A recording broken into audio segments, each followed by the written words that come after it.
예, 할렐루야 샬롬 하고 인사합니다. 할렐루야 샬롬 샬롬 샬롬 샬롬 샬롬. 하나님 사랑합니다. 여러분 주 안에서 사랑합니다. 이레미야 13장 1절에서 6절 말씀, 참다운 목자 의로운 왕, 이런 제목으로 함께 은혜를 나눕니다. 참다운 목자 의로운 왕. 오늘 한국교회 신학적인 이슈 크리스천 리더십에 있다라고 볼 수가 있죠. 예, 오늘 현대사회는 리더십의 부재라고 해도 과언이 아닙니다. 예, 23장 1절에서 6절 다시 한번 보죠. 야훼 말씀이니라. 내 목장의 양떼를 멸하며 흩어지게 하는 목자에게 화 있으리라. 그러므로 이스라엘 하나님 야훼께서 내 백성을 기르는 목자에게 이와 같이 말씀하시니라. 너희가 내 양떼를 흩으며 그것을 몰아내고 돌보지 아니하였도다.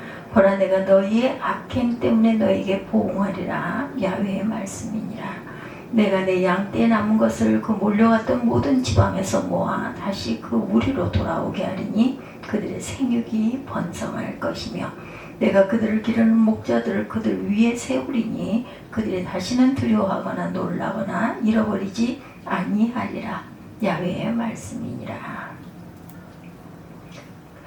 기르는 목자들을 그들 위에 세우겠다, 이렇게 말씀하시죠. 야훼께서 말씀하시니라. 보라, 때가 이르리니 내가 다윗에게 한 의로운 가지를 일으킬 것이라.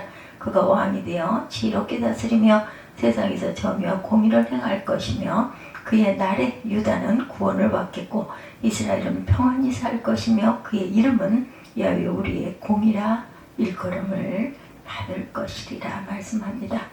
예, 우리의 공이라 일컬음을 받을 것이다.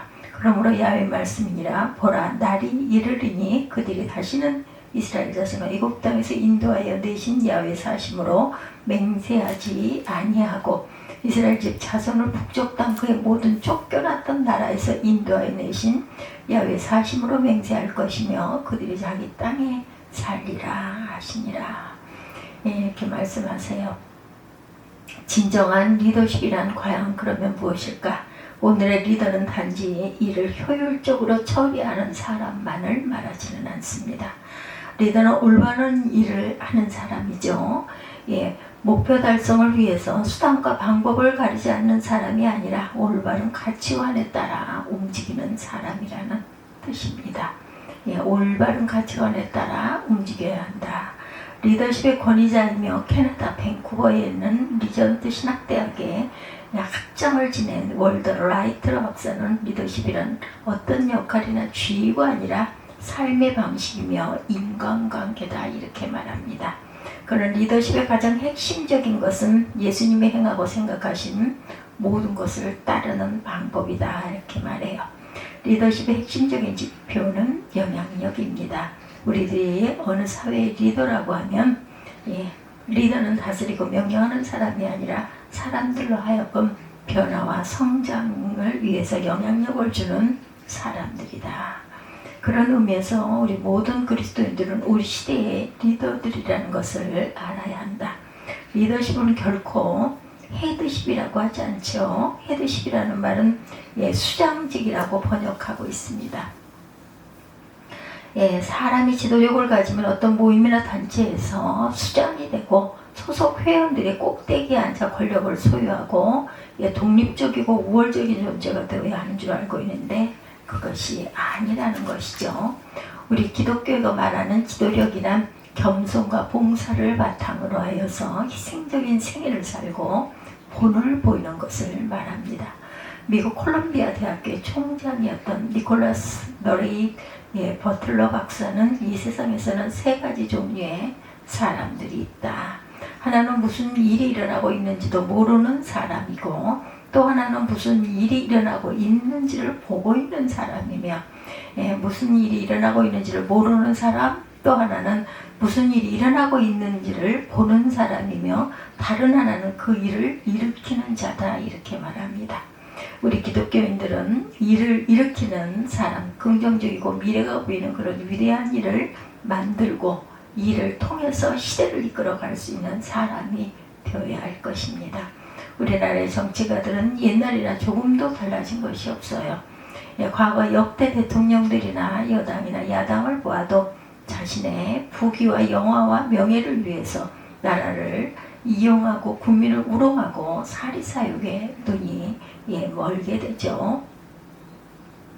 대한민국이 있고 난 후에 한국을 대표하는 IOC 위원직도 있습니다.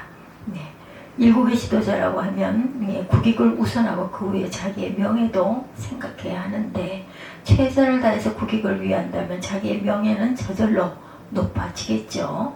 참으로 통탄한 일이 아닐 수 없습니다. 우리나라의 월드컵을 유치하고 잘 치름으로 국가 이미지를 높이고 한국을 알리는 데 수십조 원의 부가가치를 올렸다는 발표가 있죠. 동계올림픽을 개최해서 성공적으로 치르기만 하면 국민소득 2만 불 시대로 올리는 것은 아주 쉬운 일이었는데 땅을 칠 일이 아닐 수가 없었습니다.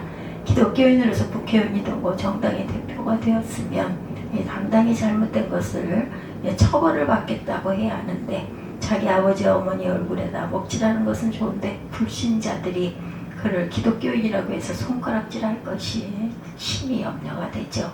우리 시대에 믿을만한 지도자들이 없다는 것이 너무나 안타까운 일입니다.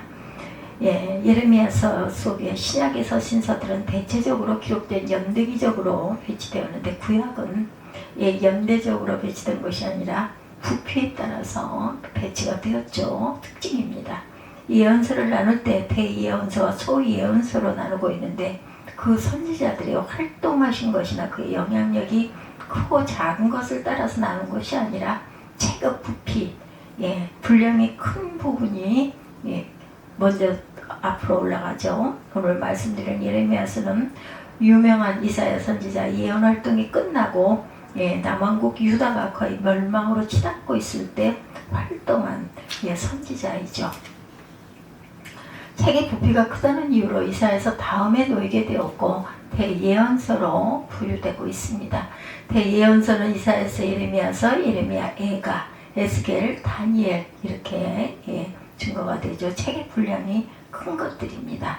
예레미야라는 선지자는 청년의 때 예언자로 활동하기 시작했는데 그는 예레미야서와 예레미야, 에가를 기록합니다. 예레미야, 에가 3장 27절에 사람이 젊었을 때 몽에를 매는 것이 좋으니라 이렇게 말씀하는 것으로 보여서 그가 어렸을 때부터 선지자로 하나님과 백성을 섬기고 민족의 고난에 기쁜 마음으로 뛰어들어요. 예레미야라는 이름은 본래 히브리어 성경에 이르메야라고 하고 있습니다. 이르메야. 뜻은 야훼께서 세우신다, 야훼께서 높이신다, 야훼께서 던지신다라는 뜻을 갖고 있습니다. 그 이름을 예레미야라고 부른 것으로 짐작할 수 있는 것은 하나님이 그를 선지자로 부르시고 사용하셨다라는 것이죠. 하나님은 예레미야가 모태에서 지어지기 전부터 식별하여 꼭 선지자로 세우셨어요. 예레미야는 예루살렘 성에서 동북쪽으로 약 5km 떨어진 베냐민 지파가 사는 땅 아나돗이라는 동네에서 제사장 hil기야의 아들로 태어납니다. 예레미야는 집안은 옛날 다윗 왕 때 대제사장으로 섬긴 아비아달의 후손입니다. 실로에서 대제사장으로 섬긴 엘리 제사장의 후손으로 20세기 청년의 때 선지자로 부르심을 받게 되죠. 그 수없이 거절했지만 하나님께서 부르심에 순종해서 외칠 때 고향 아나돗 사람들이 그를 죽이려고까지 했어요. 이러면 요시야 왕 13년 주전 627년경에 선지자로 소명을 받게 되죠. 그 함락된 주전 586년까지 예언 활동을 한 것으로 보아서 약 40년간 선지자로 활동한 것으로 보입니다. 그가 활동한 초기에 유다의 선한 왕이었던 요시야가 선정을 베풀고 있었던 시대로 왕의 종교계에 힘을 실어주면서 비교적 어려움이 없이 선지자로 활동할 수가 있었어요. 요시야라는 왕은 그의 제위 31년간 정말 하나님의 말씀 중심으로 백성을 이끌어간 왕이었는데 그가 애굽의 바로 누구를 맞아 무깃도에서 전사하고 그의 아들 여호아스가 유다의 왕위를 계승합니다. 애굽에 끌려갔고 애굽의 바로 누구는 요시야의 다른 아들인 야훼kim을 왕으로 세우죠. 그는 바벨론에 항거하고 친애굽 정책을 펴다가 죽죠. 그의 아들 여호야긴이 어린 나이에 왕이 올랐지만 석 달 후에 바벨론의 느부갓네살 왕에게 항복하였고 수많은 유다인들과 함께 포로로 끌려갔고 바벨론의 느부갓네살은 요시아의 작은 아들인 시드기야로 유다를 통치하게 합니다. 예레미야는 이렇게 5명의 왕들을 섬기면서 선지자로 무너져가는 조국을 살려보려고 최선을 다하면서 하나님의 말씀을 외쳤던 사람입니다. 예레미야는 책망의 선지자였고 눈물의 선지자였고 또한 고통의 선지자였습니다. 그는 하나님의 이름으로 유다 백성의 죄를 고발했고 하나님의 심판을 외쳤는데 그래서 그의 언어는 거칠고 직선적이었어요. 그가 슬픔과 탄식의 애가를 지었기에 눈물의 선지자라는 이름이 붙죠. 정말 눈물의 선지자, 조국의 멸망과 하나님의 무서운 심판을 말하면서 정말 마음이 아파서 눈물을 흘리면서 외쳤기 때문에 그를 눈물의 선지자다 이렇게 명명되어 있습니다. 내가 다시는 야훼를 선포하지 아니하며 그의 이름으로 말하지 아니하리라 하면 나의 마음이 불붙는 것 같아서 골수에 사무치니 답답하여 견딜 수가 없다. 이러면 20장 9절에 이렇게 증거하고 있습니다. 내가 다시는 야훼를 선포하지 아니하며 그의 이름으로 말하지 아니하리라 하면 나의 마음이 불붙는 것 같아 골수에 사무치니 답답하여 견딜 수가 없나이다. 그는 너무나 핍박하고 돌아오지 않는 백성들을 생각하면 다시는 외치고 싶지 않지만 안 외칠 수가 없다는 거예요. 마음이 불타올라서 견딜 수가 없습니다. 그가 멸망을 향하여 치닫고 있는 유다 백성들이 하나님 앞으로 돌아오기를 외치면서 눈물을 흘렸는데 이런 이유 때문에 예수님을 과거 예언자들 중에 하나라고 할 때 예레미야와 같은 선지자라고 말했던 것이죠. 예레미야는 고통의 선지자, 수많은 핍박을 받는 선지자였습니다. 그는 돌아오지 않은 백성을 향하여 회개하려 하라고 외쳤고 세계 대제국을 이룬 바벨론에게 항복하는 길만이 민족이 살 수 있는 유일한 방안이라고 외치다가 친애국주의자들에게 여러 번 죽을 고비를 넘깁니다. 시드기야 왕의 11년에 바벨론의 느부갓네살 왕이 예루살렘에 쳐들어와서 성벽을 무너뜨리고 유다 왕 시드기야를 잡아 두 눈을 빼고 바벨론으로 끌고 가죠. 예레미야는 예루살렘 성이 무너질 때 감옥에 갇혀 있었는데 바벨론의 왕 느부갓네살에 의해서 감옥에서 나와 포로들과 함께 바벨론으로 끌려가던 중에 사령관 느부사라단이 풀어주었어요. 선지자 예레미야는 애굽에서 최후를 마쳤다고 합니다. 그가 애굽에 거할 때 여러 민족과 애굽인을 향하여 하나님의 말씀을 예언하다가 돌에 맞아 죽었다고 아랍의 역사가들은 책에 기록되고 있습니다. 오늘 예레미야 23장을 상고하고 있는데 오늘의 상황은 요시아의 아들 야훼김이 죽고 그의 아들 야훼긴도 바벨론으로 잡혀가고 아주 나라가 힘들고 어려운 상황에 처하게 됐을 때 탄식하면서 주신 말씀이라는 것입니다. 오늘 본문의 예레미야 23장인데 당시에는 거짓 선지자들이 난무하고 백성의 지도자들이 온갖 우상 숭배에 젖어 있고 백성들을 도탄으로 몰아넣고 있는 그런 시대였어요. 당시에 수많은 거짓 선지자들은 바벨론과 싸워 승리할 수 있다고 주장하고 있었고 애국을 의지하고 애국과 힘을 합하면 바벨론을 능히 이길 수 있다고 주장하고 있었습니다. 어느 날 하루 시드기야가 다른 신하들이 모르게 예레미야를 불러 정말 하나님의 기쁘신 뜻이 어디에 있느냐 이렇게 묻죠. 그래서 왕과 유다의 백성들은 바벨론 왕의 멍에를 목에 메고 바벨론 왕과 그의 백성들을 섬기소서 그리하면 살리라. 당신은 바벨론 왕을 섬기게 되지 아니하리라는 선지자들의 말을 듣지 마소서. 그들은 거짓을 예언하나이다 라고 알려주었어요. 그런 간절한 경고의 말씀을 들은 시드기야는 신하들이 무서워서 예레미야 말을 듣지 않았습니다. 그때 유다의 지도자들은 같은 유다 백성을 노예로 삼고 학정을 일삼던 그런 때였어요. 왕이 하나님을 경외하지 않고 관원들은 백성을 섬기는 것이 아니라 자기의 안위를 위해서 나라를 이용하고 있고 거짓 선지자들이 난무할 때 선지자 예레미야는 훈련이 일어나서 하나님의 뜻을 외치고 있었던 것이죠. 유다의 왕과 왕의 신하와 관원들과 선지자들은 하나님의 목장의 양떼를 기르는 목자와 같은 그러한 이들이었고, 이때 하나님은 선지자 예레미야를 통해서 내 목장의 양떼를 멸하며 흩어지게 하는 목자에게 화가 있으리라 이렇게 말합니다. 우리 성경에 화 있으리라고 하였지만 표준 세번역의 성경에는 본문대로 저주를 받아라 이렇게 증거되어 있습니다. 내 목장의 양떼를 죽이고 흩어버린 목자들아 너희는 저주를 받아라 나의 주의 말이다. 더 아주 정연하죠. 본문으로 돌아가서 하나님은 이제 유다 나라의 정치 지도자들에게 맡기지 아니하시고 선지자들에게 기대하지도 않고 당신 직접 양떼 가운데 남은 양떼를 모으시고 하나님의 쫓아보냈던 모든 나라에서 모아 다시 그들이 살던 목장으로 데려오시고 그들을 돌봐줄 참다운 목자를 세워주시겠다 이렇게 말씀하세요. 4절 말씀 책 표준 번역으로 보면 내가 그들을 돌봐줄 참다운 목자들을 세워줄 것이니 그들이 다시는 두려워하거나 무서워 떠는 일이 없을 것이며 하나도 잃어버리는 일이 없을 것이다. 나 주의 말이다. 여기서 참다운 목자라고 하는 말씀은 메시아를 보내주시겠다라는 말씀이죠. 그래서 5절에 야훼 말씀이니라 보라 때가 이르리니 내가 다윗에게 한 의로운 가지를 일으킬 것이다. 그가 왕이 되어 지롭게 다스리며 세상에서 정의와 공의를 행할 것이며 이렇게 말씀하시죠. 예수님을 통해서 섬김으로서의 지도력을 우리는 배울 줄 알아야 합니다. 그래서 요한복음 6장 38절에서 40절에 보니까 내가 하늘에서 내려올 것은 내 뜻을 행하려 함이 아니요 나를 보내신 이의 뜻을 행하려 함이니라. 나를 보내신 이의 뜻은 내게 주신 자 중에 내가 하나도 잃어버리지 아니하고 마지막 날에 다시 살리는 이것이니라. 내 아버지의 뜻은 아들을 보고 믿는 자마다 영생을 얻는 이것이니 마지막 날에 내가 이를 다시 살리리라 하시니라 이렇게 말씀하고 계세요.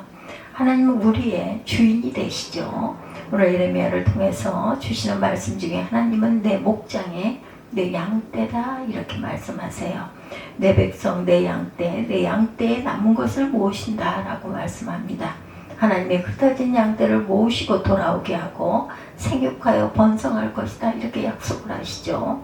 우리는 세상의 악한 지도자들에게 다 먹이고 멸망당할 처지에 있었지만 하나님은 한 번 택하신 성도들을 구원하시는데 독생자 예수님을 아끼지 아니하시고 내어주셨어요. 아들을 우리의 구원을 끝까지 지키시고 보호하시고 확증해 주십니다. 다윗은 하나님의 목자 되심을 잘 알고 있는 사람이었죠. 그가 수없는 도망과 시련과 고통 속에서 하나님은 여전히 다윗의 보호자가 되어주셨어요. 그래서 그는 야훼 하나님을 노래할 때 목자다 이렇게 말합니다. 야훼는 나의 목자시니 내가 부족함이 없으리로다. 그가 나를 푸른 초장에 누이시며 쉴만한 물가로 인도하시는도다. 예수 그리스도는 참다운 목자이시다. 양이란 스승이 깨끗하고 순한 것으로 생각하는데 양 수백 마리 길러보신 그 목사님들이 있어서 그런 이야기에 보면 양털에 양의 배설물이 달라붙어 있어서 얼마나 지저분하고 더러운 동물인지 모른다 이렇게 말씀하시더라고요. 그리고 말썽 부리는 양들이 몇 마리가 있어서 기르기가 여간 힘든 것이 아니다 이런 말씀도 들었습니다. 근데 선한 목자이신 예수님은 잃어버린 양 한 마리를 찾아 어깨에 메고 오시는 것은 정말 양을 사랑하고 아끼시는 목자이신 것을 말해주고 있죠. 예수님은 일반 백성들을 바라보실 때도 목자 없는 길 잃은 양과 같이 불쌍히 보셨어요. 그래서 지금도 우리는 주님만이 나의 목자라고 우리가 고백을 하죠. 여호와는 나의 목자시니 내게 부족함이 없으리로다. 나로 하여금 푸른 풀밭에 쉴만한 물가로 인도하여 주시니. 제가 어린 날 이 노래 정말 좋아하고 지금도 귓가에 선합니다. 우리 주님은 의로운 왕이시고 전 세계 수많은 성도들을 한 마음으로 다독이시는 그런 주님, 말씀으로 통치하시는 우리의 목자이신 주님이시라는 것. 이 세상에 공평과 정의를 실현하실 분은 오직 예수 그리스도 한 분뿐이시죠. 예, 그래서 우리는 예수님을 내 안에 모시고 살아야 합니다. 예수님은 여러분에게 있어 여러분의 생명이십니까? 아니면 손님이십니까? 우리 안에 들어오신 예수님은 세상에서 가장 귀하고 선한 구원을 이루신 우리의 구세주이십니다. 이제 그 일을 시작하신 예수님이 온전히 우리의 왕으로 우리를 지배하고 우리를 통치하고 다스릴 수 있도록 그분에게 우리의 전 삶을 위탁하고 맡길 때 우리를 통해서 엄청나고 위대한 일을 수행할 수 있을 것입니다. 제자 훈련반 목자가 이끄는 삶을 보았는데 요약하고 느낌을 쓰는 그런 그 내용 속에서 릭 웨런 목사님은 나는 왜 세상에 존재하는가라는 질문으로 시작하고 있습니다. 우리가 살아가는 목적과 이유를 말하라고 하면 창조주 하나님으로부터 출발하라는 거죠. 삶의 목적을 자기 자신에게 초점을 맞추고 찾으려고 하면 실패할 수밖에 없다. 우리는 하나님에 의해서 그를 위해서 지음받았기 때문에 그것을 이해하기 전에는 결코 삶 자체를 이해할 수가 없다. 네, 우리를 지으시고 이 땅에 보내주신 하나님의 목적을 알게 될 때 엄청난 힘과 용기를 가질 수 있고 성공적인 인생을 살아갈 수 있다는 것. 네, 그 책에 보면 오프라 윈프리라는 여성의 생각이 납니다. 1954년생으로 미국의 배우이고 탤런트이며 토크쇼의 여왕이라는 찬사를 한 몸에 받고 있는 흑인 여성이죠. 오프라 윈프리를 모르는 사람은 거의 없을 거예요. 그녀는 미국을 움직이는 또 하나의 힘이고 그녀 자체가 막강한 브랜드가 되었죠. 유색인종에 대한 그 편견이 엄연했던 미국 사회의 흑인인 그녀는 모든 악조건을 극복하고 당당하게 성공합니다. 오프라 윈프리라는 107kg의 뚱뚱한 몸에 지독하게 가난한 어린 시절 그는 결혼하지 아니한 부모님 사이에서 태어났고 9살 때 사차 우파로부터 성폭행을 당하게 되죠. 14살 때에는 출산과 함께 미혼모가 되었고 2주 후에 아기가 죽는 불행을 겪습니다. 지금은 운동요법으로 60kg의 몸무게를 유지하고 있고 출판, 영화, 인터넷 사업으로 약 6천억 원의 미국 60대 가부의 한 사람이 되었다고 그러죠. 그는 세계 10대 여성의 하나로 꼽히기도 했다고 그래요. 그가 그렇게 어려운 환경에서 성공할 수 있었던 것은 끊임없는 지적 탐구인데 어린 시절에 아버지가 일주일에 책 한 권을 읽게 할 정도로 독서를 중요시했다고 합니다. 지금 오프라가 이 책이 좋은 책이라고 한마디만 하면 베스트셀러가 되는데 이것을 오프라 현상이다 이렇게 말한다고 그러죠. 그런 어느 날 하나님을 만납니다. 정말 자신은 쓸모없는 존재로 알았는데 부적절한 부모는 있어도 부적절한 자식은 없다는 것이었어요. 자기는 태어나선 안 될 뚱뚱보고 흑인이었지만 목적이 없이 태어난 사람은 없다는 것을 알았습니다. 하나님은 인간의 실수와 죄까지도 모두 고려하여 계획을 세우신다는 것이었어요. 하나님은 동물이나 식물까지도 선하신 계획에 따라서 만드셨는데 나는 과연 누구인가? 나는 무엇으로 하나님께 영광을 돌릴 수 있을까? 그는 구원하신 주님을 만나고 전혀 다른 사람이 됩니다. 그는 솔직하게 자신의 어둡고 힘들고 참담했던 과거를 진솔하게 고백합니다. 그럼에도 하나님은 나를 사랑하여 주셨고 우리 주님은 나를 구원하여 주셨다 이렇게 외치죠. 그는 전 세계 많은 사람들의 그런 사랑을 받고 있습니다. 예수를 만나고 보니 전혀 새로운 사람이 됐어요. 주님은 여러분 심령 속에 계십니다. 예수님 여러분의 목자이시고 여러분의 의로우신 왕이세요. 주님이 내 안에 계시면서 우리는 그를 위해서 살아가는 저와 여러분들이 되시기를 주님의 이름으로 축복합니다.